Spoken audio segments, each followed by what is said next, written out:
As of recording this, I am most of the way through The Last of Us Remake on the PS5. I've beaten the original and remaster versions of this game multiple times already, so it was a bit weird convincing myself to get this game again.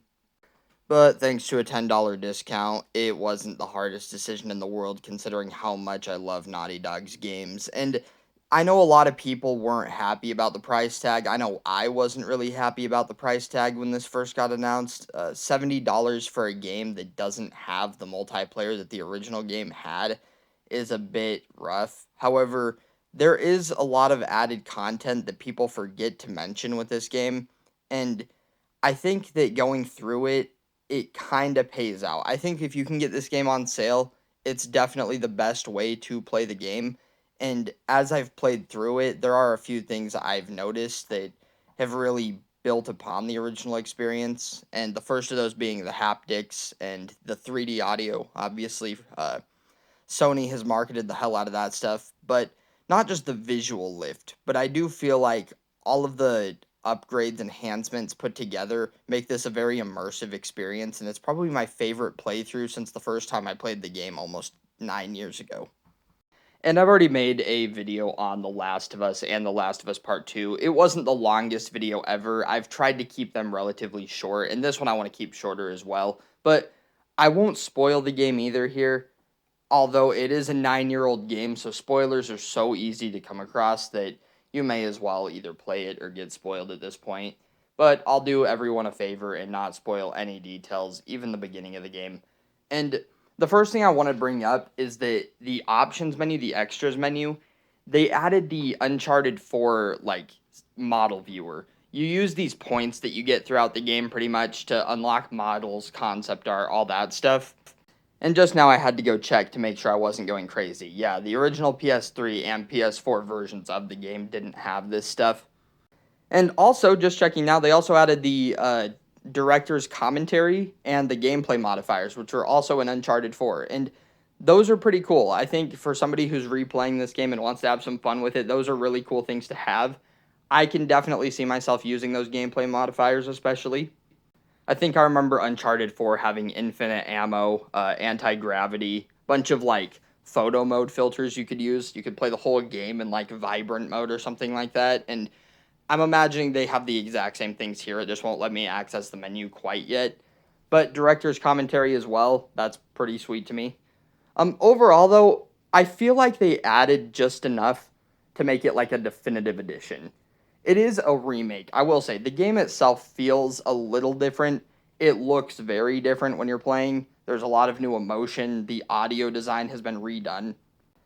And some of the most powerful scenes in this game got even more powerful. I feel like overall, though, it is a quality of life remake. It's not the best remake you'll see. It's far from the best remake you'll see, honestly. I feel like games like Link's Awakening that still did a one-to-one remake completely changed the visuals, or they did something that makes it almost feel like a whole new game. And another one was Resident Evil Remake. I hear that one compared to this a lot, and I feel like that game, again, it lifted the whole game from nothing. I mean, that game is a crazy remake. Resident Evil on the GameCube compared to PS1, it isn't even remotely close.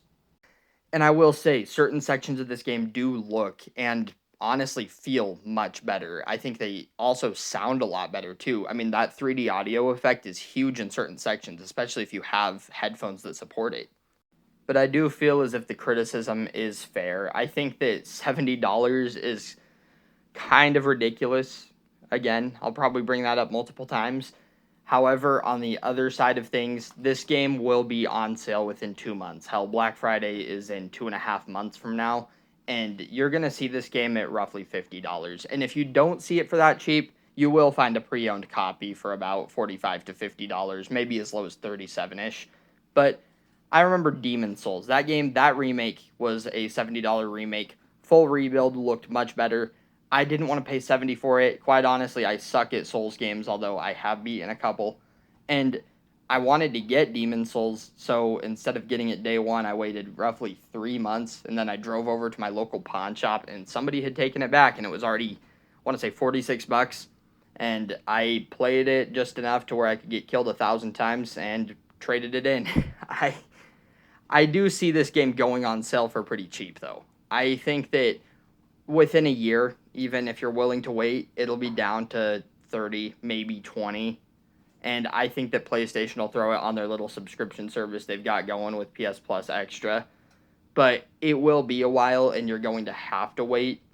However, if you're a Last of Us fan who's debating on picking this game up and you're not sure if it's worth it or not, it really just depends on how big a fan you are of the games. If you know you're going to beat this game, like you're going to play it and beat it, I would say it's worth it. If the original was one of your favorite games of all time, it is absolutely worth 60 about. I think 70 is pretty hard to justify for anyone, and that's why I got it at 60. I would not have gotten the game if it weren't for a discount code. But that's mainly my take. I think that if you can get this game on sale, it's definitely worth it, especially under $50. And I think that this game really should have been bundled with The Last of Us Part 2. And I would have loved to see this game bundled with the PS5 altogether. I think it would have been a perfect packing game, except for the fact that it's a rated M title and parents wouldn't want their kids playing it. But like Astro's Playroom is already on the console for kids, and everybody can play that one. But this game does just a great job showing what the PS5 can do. But like, I can totally understand why they can't bundle it, seeing as it's a dark game that's rated M, and families probably wouldn't want that for their kids. But yeah, I've always loved The Last of Us. It's probably in my top 15 to 20 games of all time. The storytelling is insane. The character acting is very good. They all have incredible performances. I feel like the writing in this game is good, the way that the whole story kind of comes together. And it's just a fun game. I mean, it's not the longest game in the world. I think my first playthrough took me 13 hours, and the rest of my playthroughs have taken me like 11 or 12, somewhere in that range. But I love The Last of Us. It didn't necessarily need a remake, let alone at $70, but it is a very cool remake in the sense that they've built upon the original game in so many ways. I'm hoping that they don't try to remake the game again or do something more with the PS6. I hope that they just allow this game to be played on the PS6 hardware eventually natively, and they don't really have to release another paid version of the game. I feel like you end it here with the HBO show coming out. You let people buy this game, and then you move on to The Last of Us 3 or perhaps your new IP. Personally, I'm hoping they do a Last of Us Part 3. I'm hoping that they do the IP after that and the multiplayer comes out soon. Personally, I am very impressed with Naughty Dog's work, though, and I am very excited to see what they work on next. But thank you so much for listening, and I will see you in the next one.